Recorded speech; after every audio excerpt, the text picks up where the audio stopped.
इस सवालों के जवाब 21वीं सदी के युवाओं को भी सोचना होगा। अगर हम सबसे प्रमुख किताब का जिक्र करें तो उस किताब का नाम है जाति का विनाश। 21वीं सदी के युवाओं को यह किताब क्यों पढ़नी चाहिए? ऐसा क्या लिखा है इस किताब में? असल में इस किताब में डॉक्टर अंबेडकर क्या सवाल उठाए हैं? नंबर 1, मैं संतुष्ट हो जाऊंगा अगर मैं हिंदुओं को यह एहसास करा दूं कि वे भारत के बीमार आदमी हैं और उनकी बीमारी अन्य भारतीयों के स्वास्थ्य और खुशी के लिए खतरा है। और आगे लिखते हैं, व्यवसायों के मूल्यांकन की अनुमति नहीं देने से जाति में बेरोजगारी का प्रत्यक्ष कारण बन जाती है। और आगे लिखते हैं, जाति व्यवस्था केवल श्रम विभाजन नहीं है, यह मजदूरों का भी विभाजन है, जो श्रम विभाजन से काफ़ी अलग है। यह एक पदानुक्रम है जिसमें मजदूरों को एक दूसरे से के ऊपर वर्गीकृत विभाजित किया जाता है। और आगे लिखते हैं, आप इस समाज की किसी भी दिशा में मुड़ें, जाति वह राक्षस है जो आपके रास्ते में आती है। जब तक आप इस राक्षस को नहीं मारेंगे, आप राजनीतिक सुधार हो या आर्थिक सुधार दोनों ही नहीं ले सकते हैं। और आगे लिखते हैं, मैंने हिंदुओं की आलोचना की है।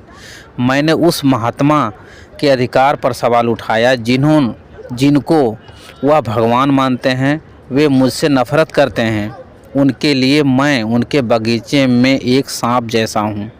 और आगे लिखते हैं, सबसे पहली और महत्वपूर्ण बात पहचानने की यह है कि हिंदू समाज एक मिथक है। हिंदू नाम अपने आप में एक विदेशी नाम है। यह मोहम्मदों द्वारा स्वयं को अलग करने के उद्देश्य से निवासियों को दिया गया था। और आगे लिखते हैं, सबसे पहली और महत्वपूर्ण बात पहचानने की यह है कि हिंदू समाज एक मिथक है। हिंदू नाम अपने आप में एक विदेशी नाम है।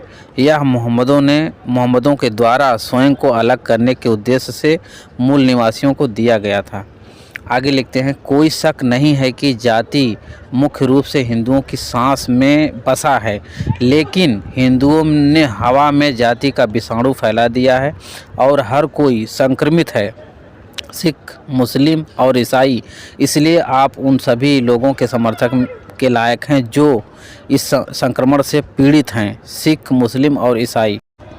और आगे लिखते हैं, सिखों और मुसलमानों के बीच एक सामाजिक सीमेंट है जो उन्हें भाई बनाता है। हिंदुओं में ऐसा कोई सीमेंट नहीं है और एक हिंदू दूसरे हिंदू को अपना भाई नहीं मानता है। और आगे लिखते हैं, मेरे विचार से धर्मनिरपेक्ष ब्राह्मणों और पुरोहितों ब्राह्मणों के बीच अंतर करना बेकार है। दोनों परिजन हैं, वे एक ही शरीर की दो भुजाएं हैं और एक दूसरे के अस्तित्व के लिए लड़ने के लिए बाध्य हैं। और आगे लिखते हैं, प्रत्येक हिंदू में जो चेतना मौजूद है वह उसकी जाति की चेतना है। यही कारण है कि यह कहना मुश्किल है कि हिंदू कोई समाज या राष्ट्र बना सकता है। और आगे लिखते हैं, इसलिए मुझे यह कहने में कोई संकोच नहीं है कि इस तरह के धर्म को नष्ट कर देना चाहिए।